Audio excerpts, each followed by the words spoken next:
Henry. People say a name reflects a person, but I've lived a life fitting for my ordinary name, nothing extraordinary. Perhaps the one saving grace is having my dear wife, the most important person in my life. My wife, Emily, was diagnosed with dementia by our family doctor. I met my wife decades ago, a memory now far in the past. Our marriage was what you'd call an arranged marriage. The first time we met was at a matchmaking session set up by our parents. Young people today might find it unbelievable, but arranged marriages like ours were quite common in our era. "Where are we going today, Mr. Johnson?" I almost reminded my wife that she's a Johnson too, but I swallowed my words, watching her joyful expression. When the doctor first diagnosed her, I was shaken and terrified. Dementia can't be cured, only its progression can be slowed. I was scared that she would gradually become someone other than the Emily I knew. But even now, Emily is still here, her innocent laughter, reminiscent of our younger days, dazzlingly bright to me. "Let's go somewhere a bit further today." As I took her hand and stood up, my bones creaked. Though I no longer have the youthfulness of those days, my heart still races a bit when I hold her hand. We held hands and boarded an express train, heading towards our destination. The train is quiet and calm during weekday afternoons, with few passengers. As the train moved away from the city, the scenery changed, with more greenery appearing. While the scenery brought back nostalgia, the thought of what lied ahead excited me. "I'm feeling really excited," she said. Between the train's rhythmic movements, Emily said exactly what I was thinking. Looking at her, I saw a childlike smile. "Is this your first time seeing this scenery?" Asking with a faint hope, I watched her ponder before nodding in response. "I see." Even though I knew she wouldn't remember, the realization brought a poignant mix of sadness and loneliness. Our family doctor said that dementia symptoms vary from person to person, and some may lose their most precious memories. If that's true, this scenery might have been very special to Emily. It could have been a memory she didn't want to forget. Thinking this way somehow settled my heart. Yet, I still wished she could remember. As I was regretting my question, Emily softly murmured, "Even though it's supposed to be my first time seeing this, it makes me feel so warm inside. Probably because I'm with you, Mr. Johnson." Seeing the wrinkles around her eyes stretch with her smile made my regrets seem to disappear. When we got off the train, we could see a high mountain in the distance. Then, we took a bus deep into the forest, arriving at a hotel surrounded by trees. We finally made it. Standing in front of the hotel, named Green Mountain, my hands trembled, maybe from nervousness. It seemed Emily felt the same way. "Why do I feel so fluttery? Have we been here before? It's strange, I don't remember, but it feels familiar," she wondered, tilting her head. I simply smiled back, saying nothing. I wanted to tell her that we had been here before and what this place means to us. But I didn't want to force her to remember. Even if she can recall, if today becomes a good memory, that would make me happy. "Shall we go inside?" Taking Emily's hand, we started walking. "May I have the name on the reservation?" "It's Henry Johnson." As we opened the hotel's door, an elderly man in a deep blue suit stood there. The wrinkles at the corners of his eyes when he smiled seemed to embody his kindness. Noticing a pin badge on his chest, I read the name James Blue and the title manager. "This gentleman is the manager." He seems as calm as the hotel's atmosphere itself.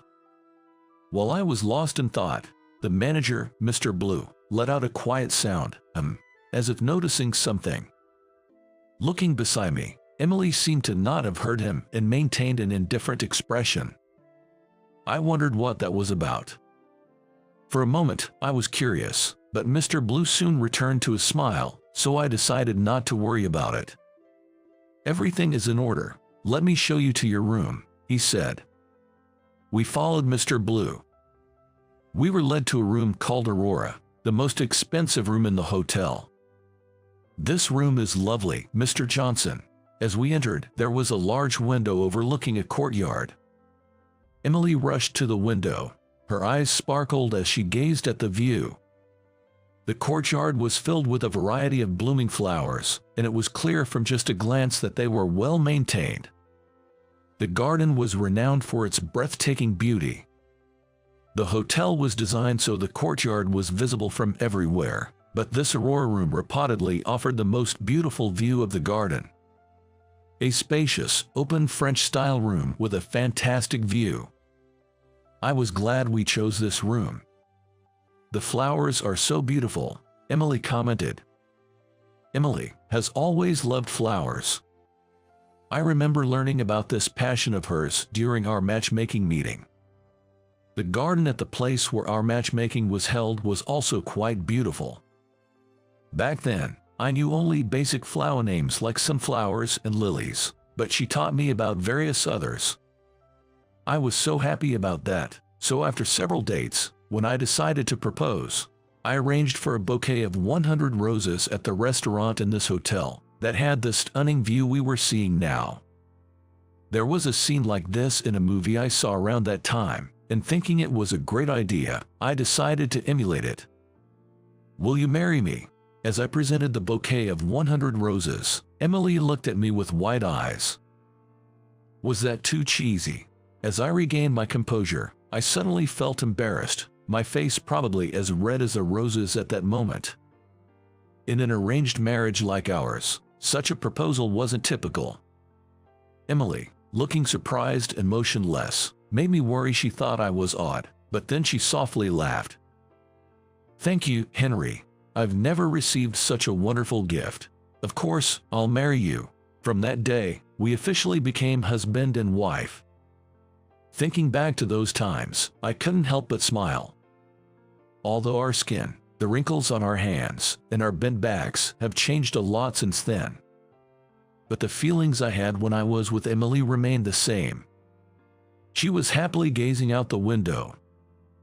I'm glad we came here, I said, watching her from behind. As we relaxed in the room, dinner time arrived before we knew it. The meal, using plenty of local vegetables and fish, was truly delicious. Since we're here, how about we have a drink together? I awkwardly suggested after dinner, and Emily nodded. The dinner was really tasty, she said. She was touching her slightly flushed cheek with a smile. We enjoyed a rare drink together, slowly conversing. Don't drink too much, Mr. Johnson. You're not good with alcohol. She teased as we enjoyed the leisurely time. I thought it was you who couldn't handle your alcohol. Neither of us usually drank, but we always ordered a little when we were dining out. Emily would always get tipsy after just one drink. Her face was quite red now.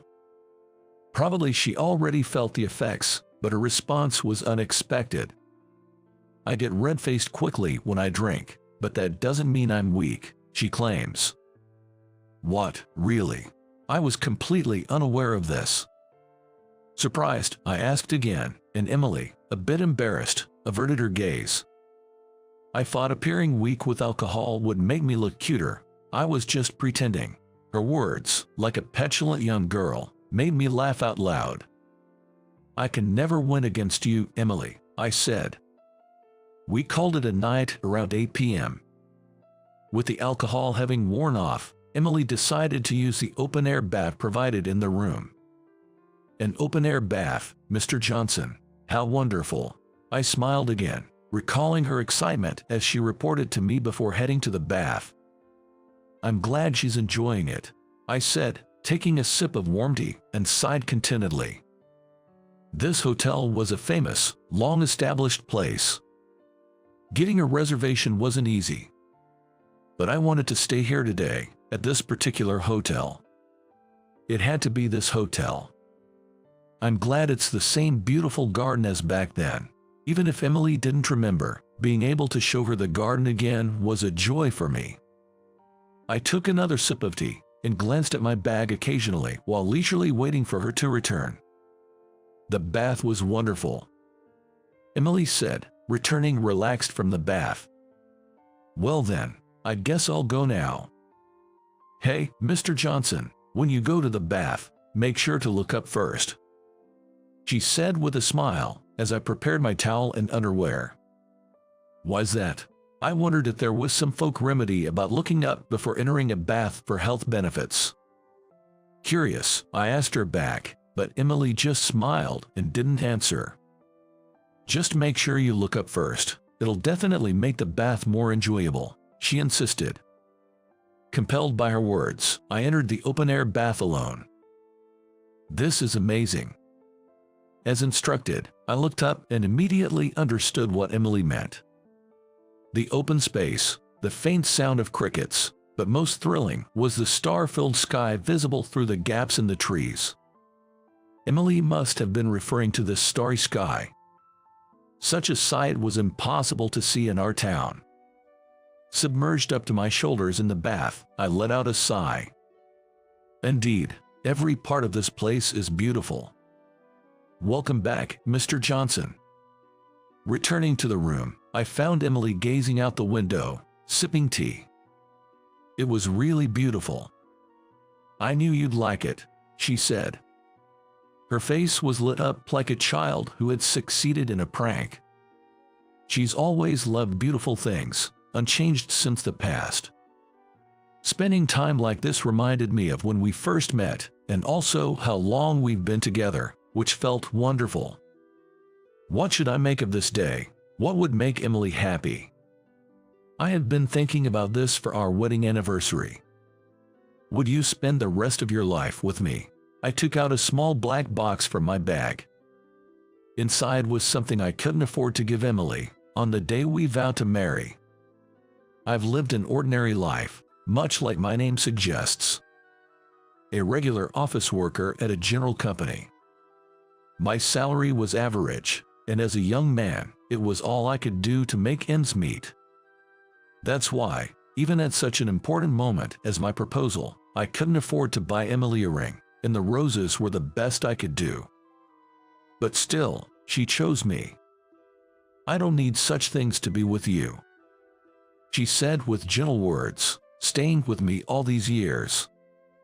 Yet, it always remained a regret for me. Perhaps she did want a ring in her heart. Every girl dreams of wearing that glittering symbol. So, for our 30th wedding anniversary, I chose to present her with a ring. I'm sorry for not being able to give this to you sooner. As I opened the box and showed her the ring, Emily looked puzzled. Mr. Johnson, are you giving this to me? Yes, I'm truly sorry for the delay. Is that so? She seemed to not fully understand what I was saying.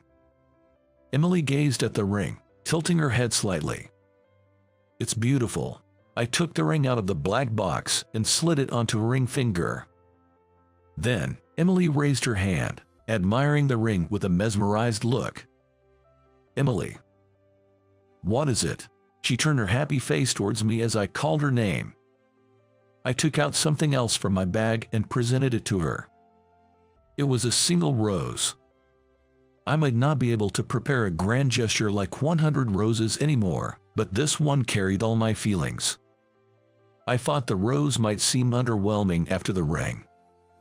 Feeling a bit sheepish, I watched as Emily's eyes widened in surprise.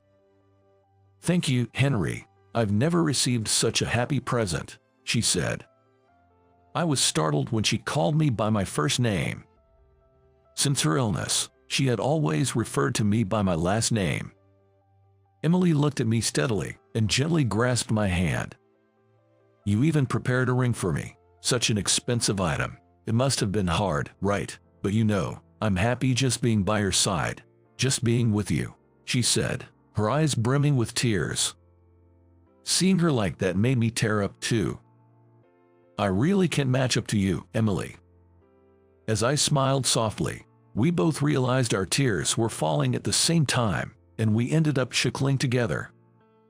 30 years ago, I reserved a restaurant in this hotel, known for its garden views, despite having little money.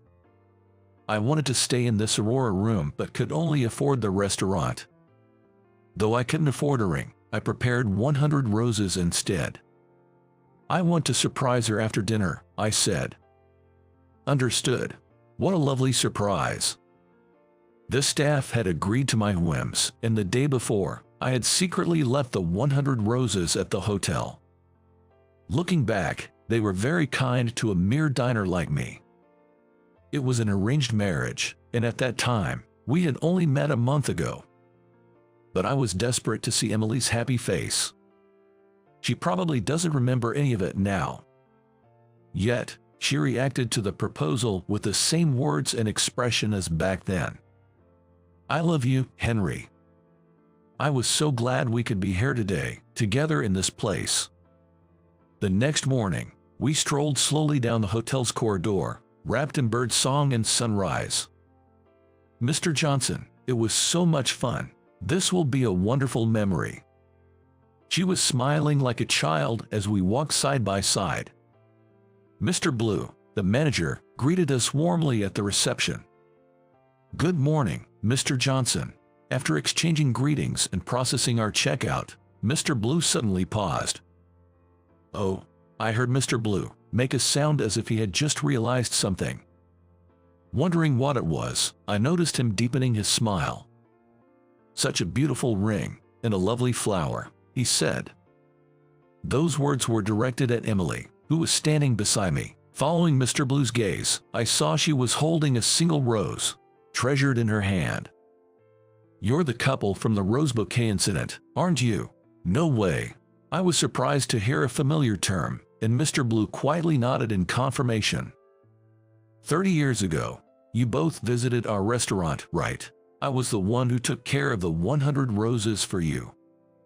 Back then, I was too desperate to pay attention to my surroundings. But it seems Mr. Blue remembered us. It was my very first task when I started working here, so I remember it well. I was so happy to see such a lovely couple formed in this hotel, he said with a joyful voice. Hearing him speak, I felt a deep sense of emotion, realizing that someone else held the memory of that day. Thank you for a wonderful time. I will definitely come here again with my wife. I gripped the warm hand beside me and thanked him. Jess, we eagerly await your return. With Mr. Blue's voice bidding us farewell, we started walking away. I decided to cherish both the new sparkle on her left hand and her smiling face as we held hands, regardless of what the future may hold.